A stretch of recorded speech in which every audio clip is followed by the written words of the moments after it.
আজ 9 বছর নিখোঁজ। সে বাইসে আছে না মারা গেছে এর সঠিক সংবাদ আমি যে নতুন যে দায়িত্বে আইছে যে সরকার আমাকে খুব আশা করে তার কাছে আজ 2 দিন 2 রাত এই জায়গা অপেক্ষা করতেছি। চট্টগ্রামের থেকে আসছি, এর সূক্ষ্ম বিচার না দিলে এই জায়গা বসে থাকবো।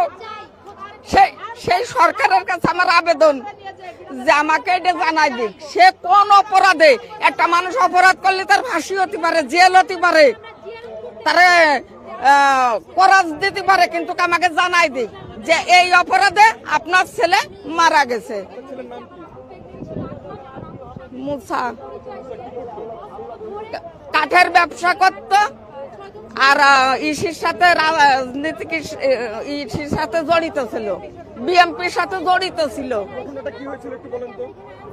ঘটনাটা হয়েছিল চিটাগাং কাঠগুলা 3 রাস্তার মোড়ের থেকে ওকে ওইরকম ডিবির পরিচয় দিয়ে তুলে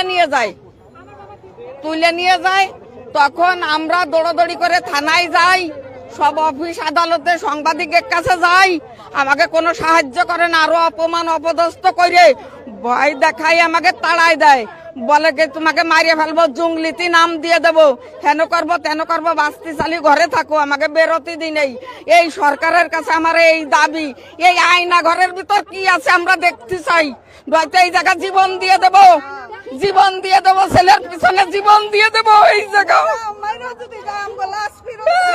আজ 2 দিন 2 রাত কোনো খানা নাই। আমরা চট্টগ্রামের থেকে আসছি, অনেক আশা নিয়ে আইছি, এই জায়গা আসলে আমরা সূক্ষ্ম কথাটা পাবো। খুলনায় ইরশাদ শিকদার যেমন গুপ্ত ঘর করে পাঙ্গাস মাছ পাইলে শত্রুদের খাওয়াই দিছিল, ওই জন্যই হাসিনা তারে ফাঁসি দিয়েছে। আর এই যে হাসিনা আয়না ঘরের ভিতর কি রাখছে, এখন আমরা দেখতে চাই যে নতুন যে দায়িত্ব আইছে তার কাছে আমার আবেদন। 16 সালের থেকে আজ 9 বছর। হ্যাঁ,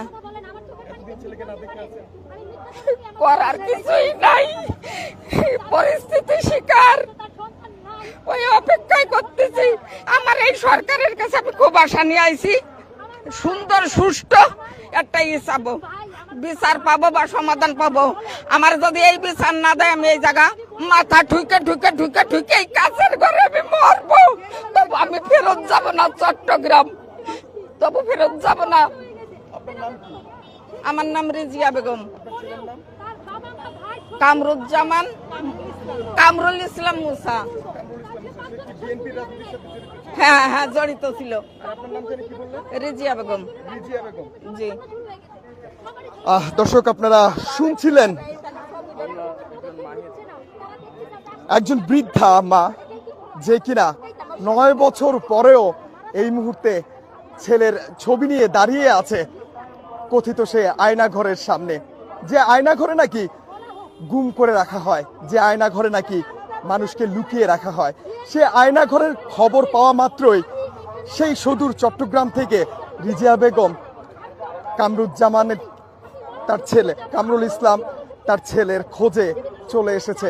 তার একটাই দাবি, ছেলে যদি বেঁচে থাকে তাহলে যেন ফেরত দিয়ে দেওয়া হয়, আর যদি মরে গিয়ে থাকে বা মেরে ফেলা হয়ে থাকে তাহলে সে খবরটা যেন তাকে জানিয়ে দেওয়া হয়।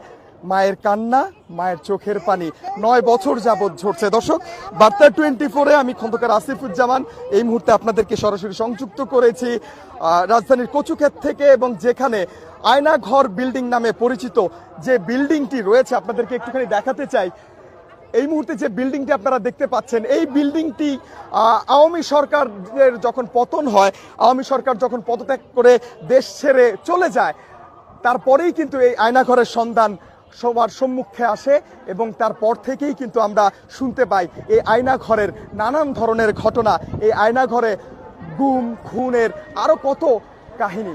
এবং এই আয়নাঘরের সামনেই এই মুহূর্তে 9 বছর আগে নিখোঁজ হয়ে যাওয়া, ডিবি পরিচয়ে তুলে নিয়ে আসা, বিএনপির রাজনীতির সাথে জড়িত কামরুল ইসলামকে খুঁজে পেতে এই মুহূর্তে তার মা আয়নাঘরের বিল্ডিং এর সামনে অবস্থান করছে। এবং শুধুমাত্র রিজিয়া বেগমই নয়, তার মতো অসংখ্য মা এখানে রয়েছেন, অসংখ্য বোন রয়েছেন, অসংখ্য স্ত্রী রয়েছেন, অসংখ্য সন্তান রয়েছেন।